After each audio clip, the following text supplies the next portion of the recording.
Assalamualaikum warahmatullahi wabarakatuh.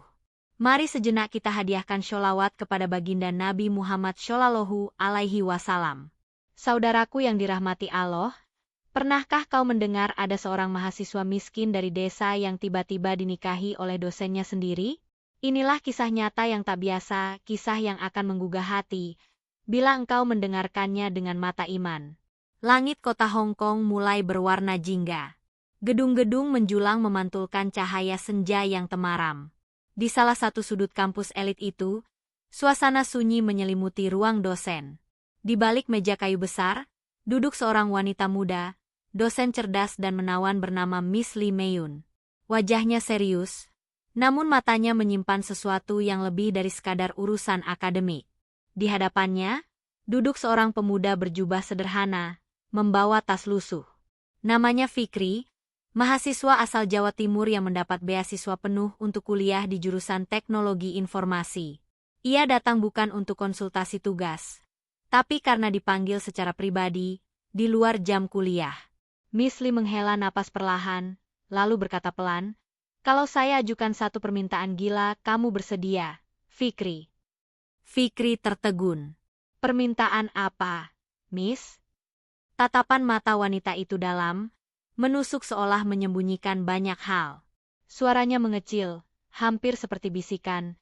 "Jadilah suami saya, tapi jangan tanya alasannya sekarang." Fikri nyaris tak bisa bernapas. Ia mengira itu hanya gurauan, namun raut wajah Miss Lee terlalu serius untuk dianggap main-main. "Miss, saya ini cuma mahasiswa miskin. Saya tinggal di asrama sempit, bekerja sambilan untuk bisa makan. Kenapa saya?" Perempuan itu menunduk, lalu mengangkat wajah dengan senyum yang menyimpan luka. "Karena kamu tidak melihat saya dari kulit luar. Dan karena kamu tidak menatap saya dengan nafsu." Suasana di ruangan itu menjadi sunyi. Hanya terdengar detak jarum jam dan suara napas yang menegang. Fikri merasa langkah hidupnya baru saja dipaksa melompat jauh dari batas logika. "Beri saya waktu berpikir," katanya pelan.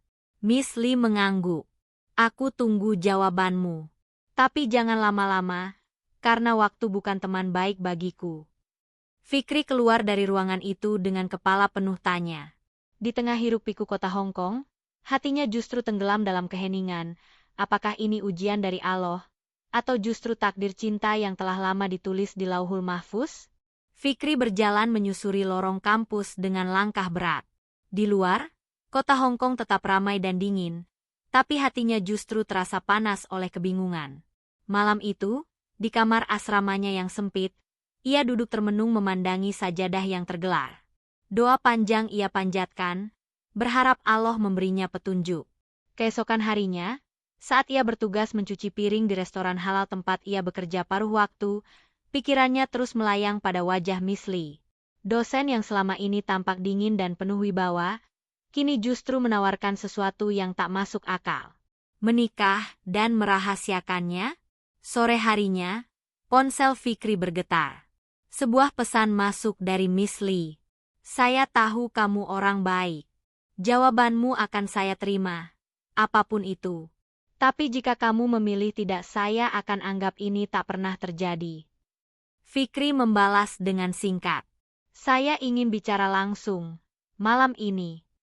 Malam itu, mereka bertemu kembali di ruang dosen. Tidak ada formalitas. Tidak ada basa-basi. "Apa kamu sedang sakit, Miss?" tanya Fikri, akhirnya memberanikan diri. "Atau ada alasan lain sampai kamu minta saya jadi suami kamu?" Miss Lee terdiam lama. Tangannya memainkan pulpen di atas meja, lalu akhirnya berkata, "Aku sudah terlalu lama hidup di dunia yang penuh topeng. Dikelilingi pria yang hanya melihat harta dan tubuhku. Tapi kamu, bahkan saat pertama kali kita bicara, kamu lebih peduli pada apa yang saya pikirkan. Saya butuh seseorang seperti itu, seseorang yang bisa membuat saya percaya lagi." Fikri menatap lantai. Hatinya teriris oleh ketulusan yang tak biasa. "Apa kamu yakin bisa hidup dengan saya?" tanya Fikri lirih. "Saya bukan pria yang punya apa-apa. Bahkan untuk makan kadang harus menahan lapar." Miss Lee menatapnya. Saya tidak butuh uangmu, Fikri. Saya butuh jiwamu. Diam. Sunyi. Dunia seperti membeku sejenak. Fikri akhirnya mengangguk. Kalau begitu, saya terima. Tapi saya hanya bisa menikah denganmu secara syariat. Tidak ada pacaran. Tidak ada hubungan gelap. Kalau kamu setuju dengan cara Islam, saya akan jalani. Miss Lee terkejut. Tapi di wajahnya perlahan muncul senyum. Bukan senyum wanita kaya yang sedang bermain-main, tapi senyum seorang wanita yang merasa akhirnya pulang. Bimbing saya, Fikri. Ajari saya jalan itu, jalan yang bisa membawa saya pada cahaya. Dan malam itu, dua jiwa yang begitu berbeda, mengambil langkah pertama menuju pernikahan yang bukan hanya soal cinta, tapi tentang penyembuhan dan arah hidup. Beberapa hari setelah keputusan itu diambil, Fikri mengajukan izin cuti kuliah selama 2 hari. Ia menghubungi seorang ustadz Indonesia yang tinggal di Kowon, yang biasa menjadi pembimbing rohani para pekerja migran dan mahasiswa. Tanpa banyak cerita, Fikri hanya berkata, "Ustadz, saya ingin menikah, tapi butuh bimbingan agar semuanya sesuai syariat." Hari itu, di sebuah ruangan kecil lantai 2 bangunan tua, pernikahan sederhana dilangsungkan. Tidak ada pesta, tidak ada undangan. Hanya saksi 2 orang teman Fikri, ustadz yang menjadi wali, dan Miss Lee yang hadir dengan pakaian sederhana dan kepala sedikit tertunduk. Fikri menggenggam tangan ustadz, dan dengan suara bergetar membaca akad. "Saya terima nikahnya Lee Meiyun binti Huang, dengan mahar cincin emas ini, dibayar tunai."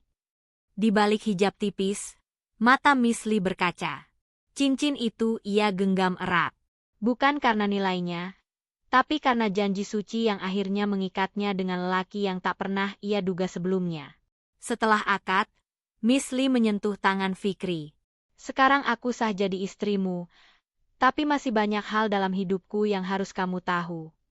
Fikri menatapnya lembut. "Kita lewati pelan-pelan, ya?" Sejak malam itu, mereka hidup bersama. Bukan di apartemen mewah Miss Lee, tapi di tempat sewa kecil yang diminta langsung oleh Fikri. Ia ingin menjaga kesederhanaan, sekaligus memberi ruang bagi istrinya untuk mengenal Islam lebih dalam. Miss Lee mulai belajar wudhu, membaca Al-Quran, dan ikut Fikri menghadiri kajian setiap akhir pekan. Namun, kehidupan mereka tidak bisa selamanya sembunyi. Di kampus, Miss Lee tetap dosen yang disegani. Tapi gosip mulai beredar. Mahasiswa melihatnya lebih sering tersenyum. Ia jarang marah. Dan entah kenapa, setiap kali Fikri lewat, pandangan mereka seperti saling berbicara diam-diam. Suatu hari, saat Fikri hendak masuk kelas, seorang dosen senior memanggilnya. "Fikri, kamu punya hubungan dengan Miss Lee?" Fikri tersenyum gugup.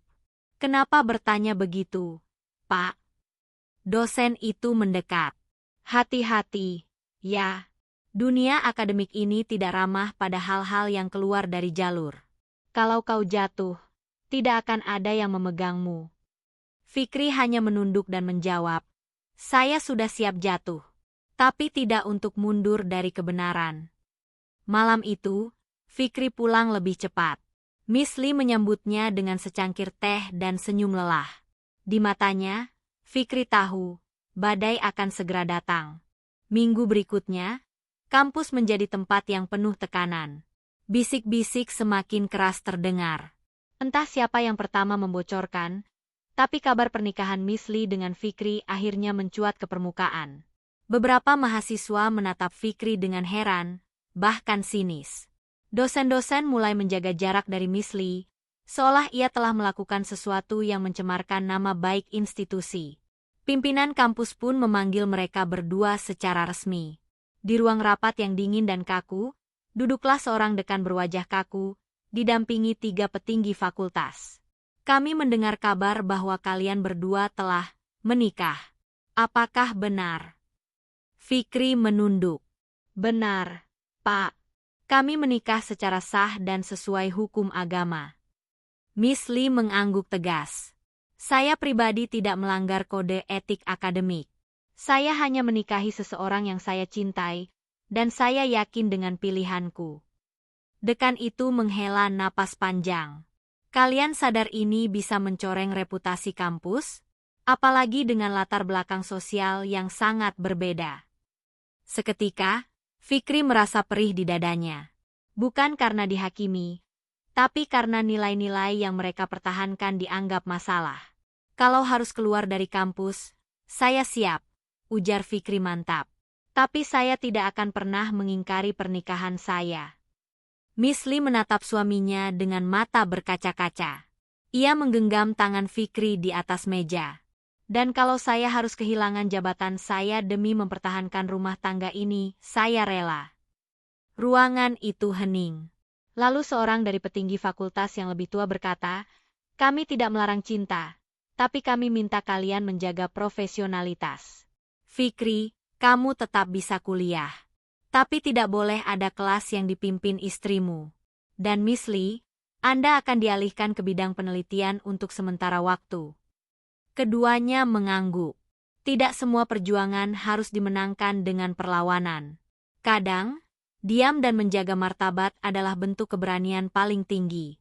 Malam itu, di rumah kecil mereka, Miss Lee duduk di lantai, memeluk lututnya. Wajahnya menyimpan lelah. Fikri mendekat, menyelimuti bahunya dengan selimut tipis, lalu berbisik. Aku tahu ini tidak mudah. Tapi Allah bersama orang yang sabar. Miss Lee menjawab lirih. Kalau bukan karena kamu, aku mungkin sudah menyerah sejak dulu. Fikri menatap mata istrinya. Dan kalau bukan karena kamu, aku mungkin tidak akan pernah tahu makna cinta yang benar. Namun tanpa mereka tahu, ada seseorang dari masa lalu Miss Lee yang sedang kembali ke Hong Kong. Seseorang yang akan mengguncang ketenangan yang baru mereka bangun. Hari-hari berjalan dengan tenang, setidaknya di permukaan. Fikri kembali mengikuti kelas, meski harus berpindah dosen pembimbing. Miss Lee kini lebih banyak menghabiskan waktu di ruang penelitian. Mereka belajar saling menyesuaikan, membangun rumah tangga yang tidak megah, tapi hangat dan jujur. Namun ketenangan itu mulai retak ketika sebuah mobil mewah berhenti di depan tempat tinggal sederhana mereka. Seorang pria tinggi, berjas hitam, berdiri memandangi bangunan itu dengan tatapan sinis. Di tangannya, secarik foto usang, foto Lee Mei-yun saat masih mengenakan gaun malam, tersenyum di acara pesta keluarga besar Huang, salah satu konglomerat lama di Cina Selatan. Esoknya, saat Miss Lee tengah menyusun data penelitian, seseorang datang ke ruangannya. Langkahnya berat, suaranya penuh tekanan. Masih suka main dengan orang kecil seperti dulu, Mei? Miss Lee tersentak. Ia berdiri, menatap sosok itu dengan mata membelalak. Guang? Kenapa kamu di sini? Pria itu tersenyum miring. Aku dengar kabar, kamu menikahi mahasiswa miskin dari negeri seberang. Benar, ya. Miss Lee mencoba menenangkan diri. Apa urusanmu? Guang duduk tanpa diundang. Ayahmu mengirimku. Dia minta kamu pulang. Atau semuanya akan tahu siapa kamu sebenarnya. Bahwa kamu bukan sekadar dosen pintar, tapi anak orang kaya yang melarikan diri dari perjodohan. Diam. Kata-kata itu menusuk. Tapi Miss Lee sudah tidak bisa mundur. Aku tidak akan pulang. Dan aku tidak menyesal menikah dengan Fikri. Ucapnya tegas. Guang berdiri perlahan, menatapnya dengan mata penuh amarah. Baik. Kalau begitu, aku akan temui suamimu. Kita lihat, apakah dia masih bisa bertahan saat tahu siapa kamu sebenarnya. Sore itu, Fikri sedang membantu masjid kecil di Shamsuipo, membersihkan ruangan wudhu bersama teman-teman mahasiswa. Tiba-tiba, pria asing datang menghampirinya. Kamu Fikri? Tanya pria itu dingin. Fikri mengangguk. Saya Guang, mantan tunangan istrimu. Dan saya rasa, kamu tidak tahu bahwa dia sedang lari dari pernikahan dengan keluarga terkaya di Guangzhou. Fikri terdiam. Tapi bukan karena terkejut, melainkan karena hatinya terasa diuji. Saya tahu siapa istri saya, jawab Fikri pelan. Dan saya tidak menikahinya karena dia miskin atau kaya. Tapi karena dia butuh arah, dan saya pun belajar banyak dari dia. Guang mendekat. Saya akan ambil dia kembali. Dia bukan milikmu. Dia milik keluarga besar Huang. Namun sebelum Fikri menjawab, suara wanita terdengar dari belakang. Tidak, Guang. Saya bukan milik siapa-siapa. Saya milik Allah. Dan saya memilih Fikri bukan karena dia sempurna, tapi karena dia memuliakan saya. Guang menoleh. Wajahnya memerah. Tapi kali ini ia kalah. Bukan oleh kekuatan, tapi oleh keyakinan. Setelah pertemuan itu, suasana jadi tegang. Guang tidak langsung pergi. Ia terus mengawasi gerak-gerik Fikri dan Misli dari jauh, mencoba mencari celah untuk memisahkan mereka. Bahkan kabar mulai menyebar di kampus dan komunitas mahasiswa Indonesia di Hong Kong tentang mantan tunangan kaya yang mengincar kembali Misli. Fikri merasakan tekanan itu, namun ia tidak mundur sedikitpun. Suatu malam, di rumah mereka yang sederhana, Fikri memegang tangan Misli erat. Ini ujian, Mei. Semua yang kita jalani selama ini bukan sekadar cinta biasa. Ini tentang kesetiaan pada jalan yang kita pilih. Misli mengangguk pelan. Aku tahu. Tapi kadang aku takut. Aku takut kehilanganmu. Aku takut kembali ke kehidupan yang penuh kebohongan dan kekosongan. Fikri tersenyum. Aku akan selalu di sini. Tidak ada yang bisa memisahkan kita selama Allah di hati kita. Mereka berdua berdoa bersama, menguatkan satu sama lain dengan harapan dan keikhlasan. Namun, Guang tidak tinggal diam. Ia mulai menyebar fitnah ke beberapa media kampus dan portal berita lokal, mengatakan bahwa pernikahan mereka adalah kedok untuk memanipulasi karir Misli dan akses ke penelitian yang sedang dikerjakannya. Kabar itu membuat reputasi Misli makin terpuruk. Suatu sore, saat Misli hendak pulang dari kampus, ia didatangi oleh beberapa mahasiswa yang sebelumnya pernah ia bimbing. Mereka memberikan dukungan penuh. Miss, kami percaya pada ibu. Jangan dengarkan omongan orang yang ingin menjatuhkan. Misli menahan air mata. Terima kasih. Kalian semua adalah alasan aku kuat bertahan. Di sisi lain, Fikri mendapat tawaran beasiswa untuk melanjutkan studi ke jenjang master. Tawaran ini datang sebagai jawaban doa dan kerja kerasnya selama ini, sekaligus menjadi sinyal bahwa perjuangannya mulai membuahkan hasil. Malam harinya, di tengah hujan ringan Hong Kong, Fikri dan Misli berdiri di balkon kecil rumah mereka. Fikri menggenggam tangan istrinya dan berkata, "Ini bukan hanya tentang kita. Ini tentang siapa yang kita pilih untuk jadi dan bagaimana kita berjalan di jalan yang diridha Allah." Misli tersenyum, "Aku siap berjalan bersamamu, Fikri, sampai akhir." Mereka tahu, badai belum berakhir.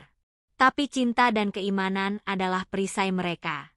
Waktu terus berjalan. Fikri semakin tekun belajar, mulai aktif di berbagai seminar dan proyek penelitian. Misli pun menemukan kekuatan baru dalam hidupnya, membangun komunitas kecil mahasiswa Muslim dan mengajarkan mereka tentang keteguhan dan kasih sayang.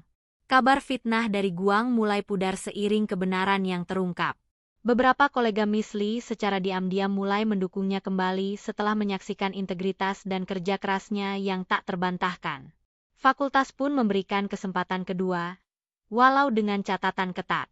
Suatu pagi, di sebuah konferensi internasional di Hong Kong, Fikri naik ke panggung sebagai pembicara muda dengan riset tentang integrasi budaya dan agama di dunia pendidikan. Di tengah presentasinya, ia menatap lurus ke arah Misli yang duduk di barisan depan dengan senyum penuh kebanggaan. Setelah sesi selesai, Fikri dan Misli berjalan bergandengan tangan menyusuri lorong gedung konferensi. "Kita sudah melewati begitu banyak hal, Mei," kata Fikri lembut. Misli menatapnya. "Ya, dan aku yakin Allah telah menuntun kita ke sini, bukan hanya sebagai suami istri, tapi sebagai pejuang hidup dan cinta yang sesungguhnya." Fikri mengangguk.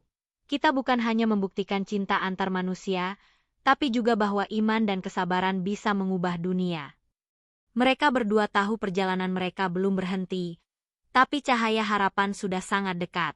Dengan restu Allah dan cinta yang tulus, mereka siap mengarungi masa depan, bersama, dalam suka dan duka. Di antara kerlip lampu kota Hong Kong malam itu, dua hati bersatu teguh. Kisah mereka menjadi inspirasi tentang keberanian memilih cinta yang tak sekadar lahir dari nafsu, tapi dari ketulusan dan keimanan.